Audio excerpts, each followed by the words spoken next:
What's going on, guys? Thanks for stopping by for a new series where we're going to be talking about different handhelds that I've owned over the years, everything from the original Game Boy to the Nintendo Switch, everything in between.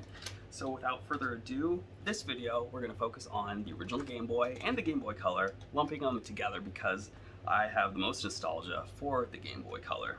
That being said, I do have a strong appreciation for the Game Boy Color. I mean, just look at that iconic design.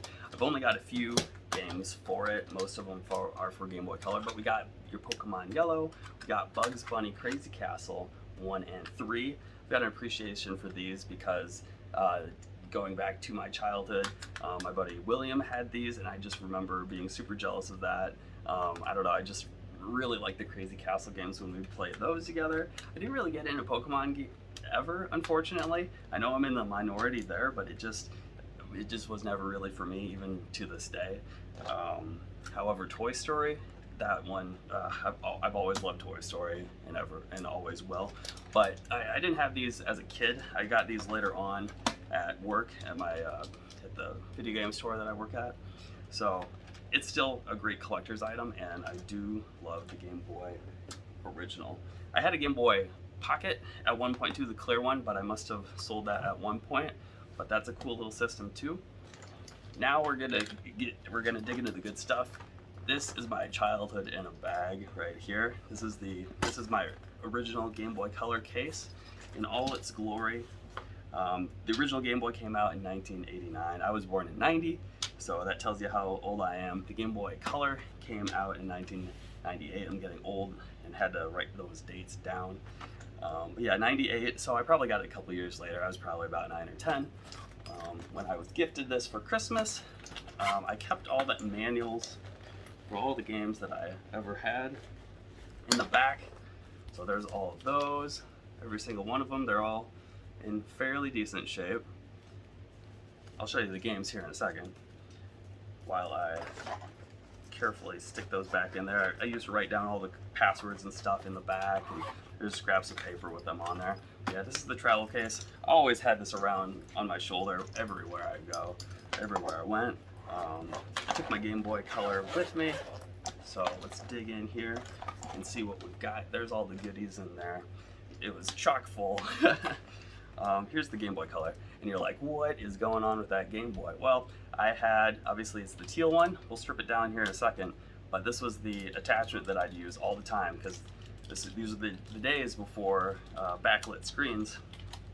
So you had to, dang, see if I can even open it.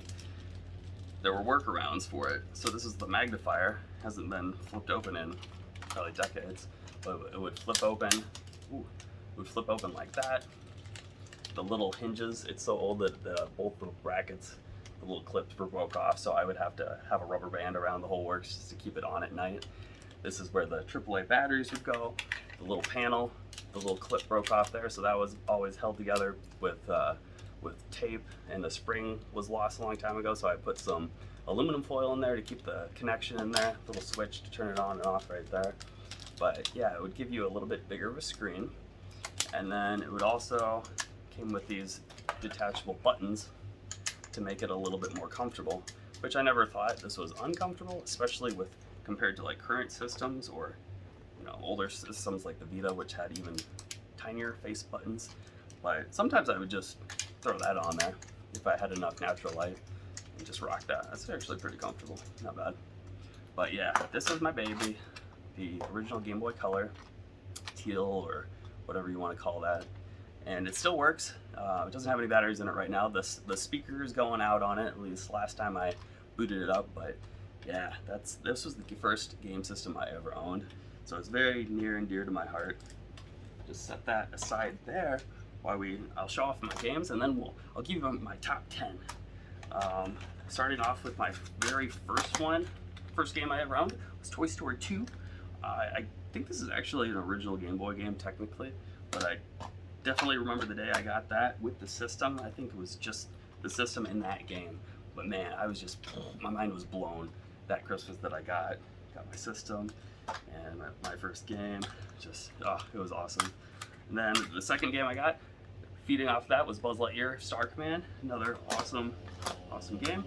Now we're gonna have somebody mowing, but we're just gonna power right through that. Hopefully it's not too distracting. And then in no particular order, we got Scooby-Doo and Indiana Jones and Infernal Machine. Rush 2049.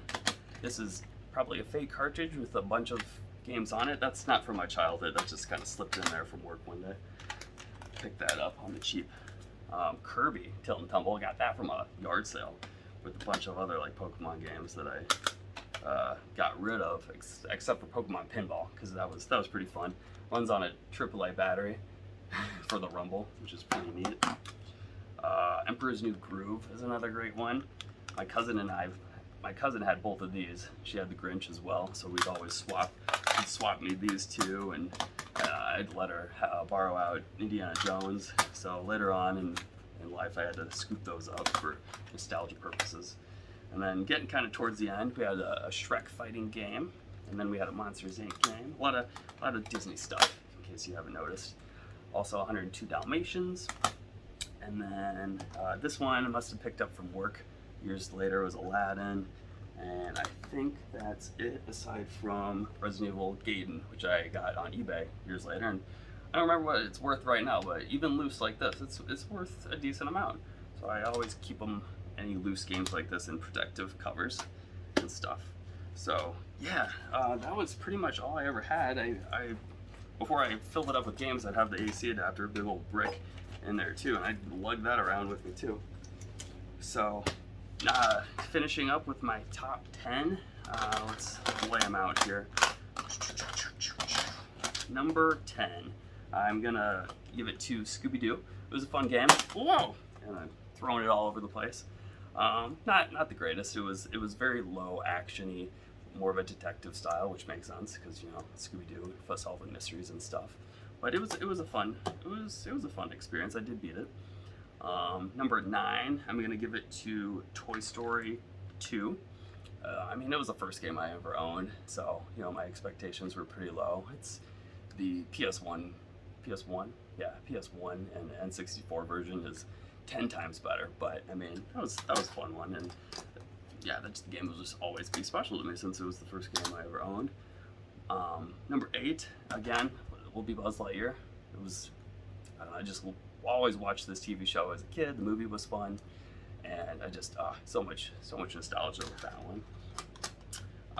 And number 7 is I'm gonna give it to 102 Dalmatians. I like how I barely have enough games to make a top 10 list, but you know, it's all Gucci. So 102 Dalmatians, that was a fun one. My cousin Ashley and I played that quite a bit together too. Number 6 is I'm gonna give it to Shrek, even though AVGN actually just did a recent review on this game, so I was like, oh my gosh, that's crazy. What are the odds? And it's fun. I played the crap out of it. I beat it several times. All the characters are fun, so I definitely recommend it. I love all the Shrek games and everything. So number 5, I'm actually going to give it to Kirby's Tilt and Tumble. And the cool thing about this one was it's actually completely motion controlled. So you have to play it on the Game Boy Color. Can't really play it on the Game Boy Advance SP because the game card should be upside down. I suppose you could do it on the Game Boy Advance since it still goes in the normal way. But yeah, there's just so many cool mini games where you move the Game Boy around to move a cursor while you're shooting balloons with an arrow. And you're in the main game, you're moving Kirby around as a ball. You roll him around in a ball, and it's just the music is so great in it. Excuse me. And how many games do you see in a pink cartridge like that? It's so cool. And I found this at a garage sale. I didn't even know it was a thing. It was a completely fluke thing. But dang, this game was so much fun. It should probably be higher, but the nostalgia kind of kicks up the next ones here. At number 4, we got Emperor's New Groove. So fun. And I think I actually like this version maybe better than the PS1 game. Maybe. They're both great, but just so much more nostalgia with this one. And I love llamas, and it was all because of Emperor's New Groove, Cusco, and everything. So great. Very good music too in this. Number 3. Now this is where it got hard. I gave it to Monsters Inc. because man, I played this a lot. My little sister and I played it a lot. She had the Game Boy Color as well, just shortly after I got one, and we swapped games. She had Hamtaro. Trying to think. Oh, Stuart Little. I played that a lot. That was really fun. A lot of movie-based games as a childhood. Movie-based games and like movie-based soundtracks I listened to back then. So Monsters Inc. And then number 2, I'm gonna give it to The Grinch because I had so much fun playing this. My cousin and I shared this game a lot. So The Grinch was great, and I definitely like this better than the PS1 version too. It just worked better, and it was just more fun. So satisfying rolling up those snowballs and throwing them at kids and adults and stuff. It just so much fun. And yeah, I don't know what else to say about that. And number 1, hands down, definitely, is Indiana Jones and the Infernal Machine. Definitely remember when I got this for Christmas from Mom and Dad. Oh, I think they gave me a G.I. Joe that I just pretend was Indiana Jones. He had like a mummy and stuff, and Indiana Jones Last Crusade will always be my favorite movie of all time. I remember this came with a poster, and I always hung that on my wall, and dressed as Indy a few times for Halloween, and I was stuck on the Shambhala level for years and years. This game took me years and years to beat because I was stuck in this level. I think there was a glitch in it. This one thing wasn't activating right, and this is long before the days that I ever had internet. And I didn't really, nobody I knew had it, except for, my cousin, I guess. She was playing it too when we'd swap, but yeah, it took me a long time. It was a big day when I got past that point, and a big day when I beat that game too, and I really want to play it on 64 again, but oh man, it was so much fun. So that was kind of my experience with the Game Boy and Game Boy Color in a nutshell, little sliver of my childhood, and join me in the next video where we'll talk about another handheld, and I'll see you then. Bye.